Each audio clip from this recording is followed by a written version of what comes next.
The most revealing moment in a Seohee Travel video is often not the first bite.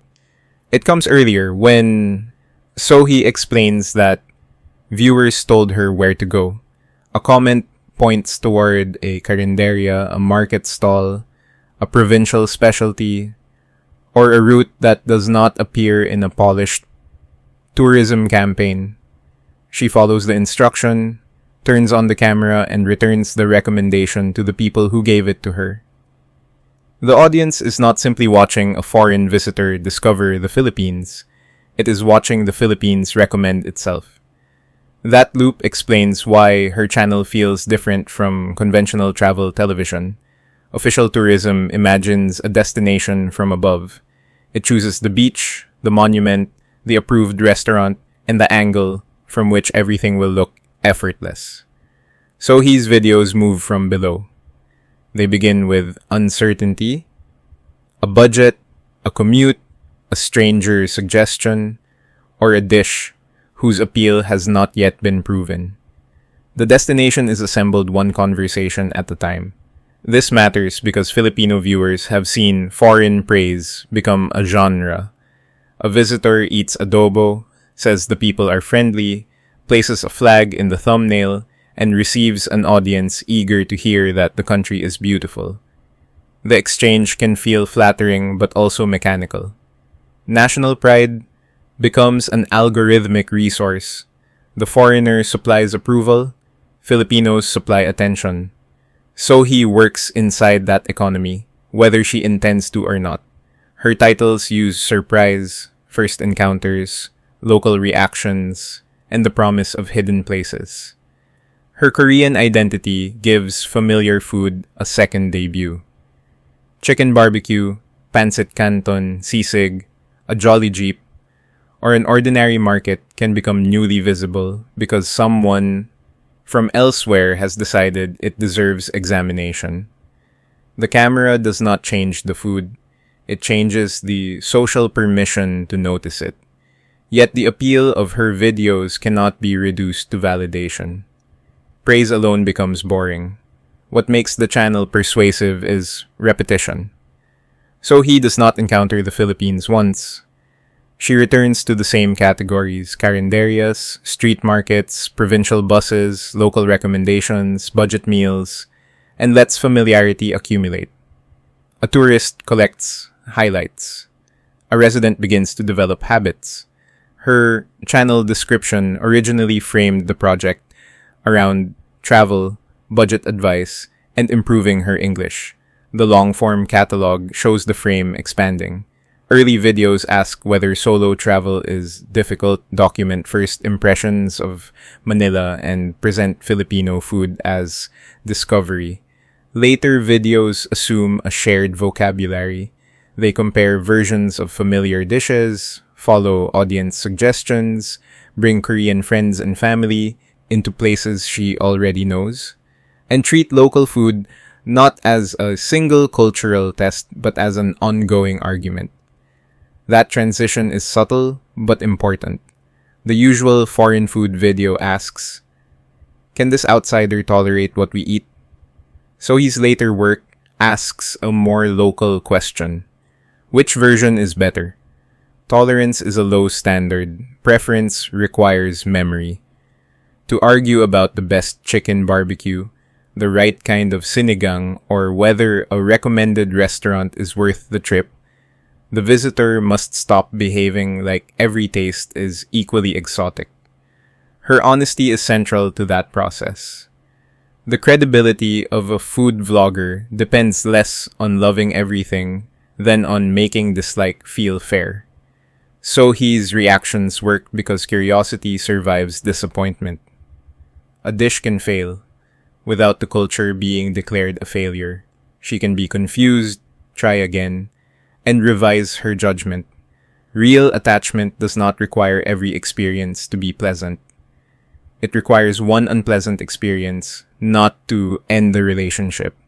Food makes culture visible without requiring a lecture. A bowl of soup carries climate, class, labor, memory, and regional pride, but the viewer enters through appetite. Seohee's camera stays near the steam, plastic table, price, portion, route, and person who recommended the meal. The country appears as a chain of practical decisions. This is why the inexpensive settings matter. A luxury restaurant can present Filipino identity as a finished product. A carinderia presents it as daily maintenance. Someone woke early, bought ingredients, cooked in volume, calculated what customers could afford, and built a menu around the appetite of workers nearby. When Seohee treats that space as worthy of a journey, the video momentarily reverses a hierarchy. What is ordinary to the neighborhood becomes the destination. But the reversal is not complete. Seohee can enter these spaces with advantages that many local travelers do not possess. Foreignness attracts attention. Strangers may become more helpful, vendors may become more patient, and the camera can turn inconvenience into content. A missed route is frustrating for a commuter. For a vlogger, it can become a story. The same uncertainty carries different risks depending on who is holding it. That imbalance should remain visible. Research on foreign travel vloggers in the Philippines describes how creators can move among the roles of tourist, temporary local, and entrepreneur. The roles produce compelling videos, but they can also sanitize hardship, exoticize ordinary life, or convert racial difference into market value. A smiling encounter does not reveal every condition behind it. Hospitality can be genuine while still being shaped by the presence of a foreign guest and a recording device. Seohee's strongest videos resist that simplification by giving other people practical authority. Locals do not merely appear as colorful background. They tell her where to eat, how to travel, what something should cost, and when she has misunderstood the situation. The best encounters are not demonstrations of how warmly the Philippines receives a visitor. They are negotiations in which the visitor has to listen. The comment section extends that negotiation. Viewers correct pronunciations, dispute recommendations, explain regional differences, and send the next episode toward another town. This produces an unusual form of collective authorship. Seohee remains the personality and controls the edit, but the channel's map is partly crowdsourced. The audience sees evidence that its knowledge can alter the route. That responsiveness creates intimacy. Studies of food vlogging show that perceived authenticity and similarity can deepen parasocial attachment and influence how viewers imagine a destination. Seohee's case contains a productive contradiction. She begins as an outsider, but the channel grows by increasing similarity. She learns the references, repeats the roots, develops preferences, and becomes legible to Filipino humor. Difference earns the first click. Familiarity earns the return. South Korea's relationship with Philippine tourism gives that process a larger context. Koreans have long formed one of the country's largest visitor markets. The connection was not invented by social media. What the vlog changes is direction. Instead of institutions presenting the Philippines to anonymous Korean tourists, one Korean traveler presents specific Filipino experiences back to Filipinos themselves. This is why comments sometimes call Seohee more Filipino than Filipinos. The phrase is affectionate, but it reveals discomfort. Many residents cannot travel freely through their own country. Time, wages, transport, and family obligations limit the freedom to chase a recommendation across a province. Watching Seohee can produce pride and envy at once. She appears to enjoy a Philippines that locals recognize but may not have the resources to explore. The channel therefore offers a fantasy of availability. The archipelago becomes reachable. One bus, one meal, one awkward question, one wrong turn at a time. The fantasy is not that travel is effortless. It is that uncertainty can be survived. Sohee's willingness to ask strangers for help makes movement look less like expertise and more like participation. Success threatens this quality. As an audience grows, spontaneity becomes a recognizable format. Locals told me can turn from a genuine method into a reliable title. Budget travel can become a brand aesthetic. The unplanned trip can be planned around appearing unplanned. No creator escapes performance simply by looking casual. Authenticity is also a style that platforms reward. The real test is not whether every reaction is natural. No edited video can provide that guarantee. The better question is whether the format remains open to correction.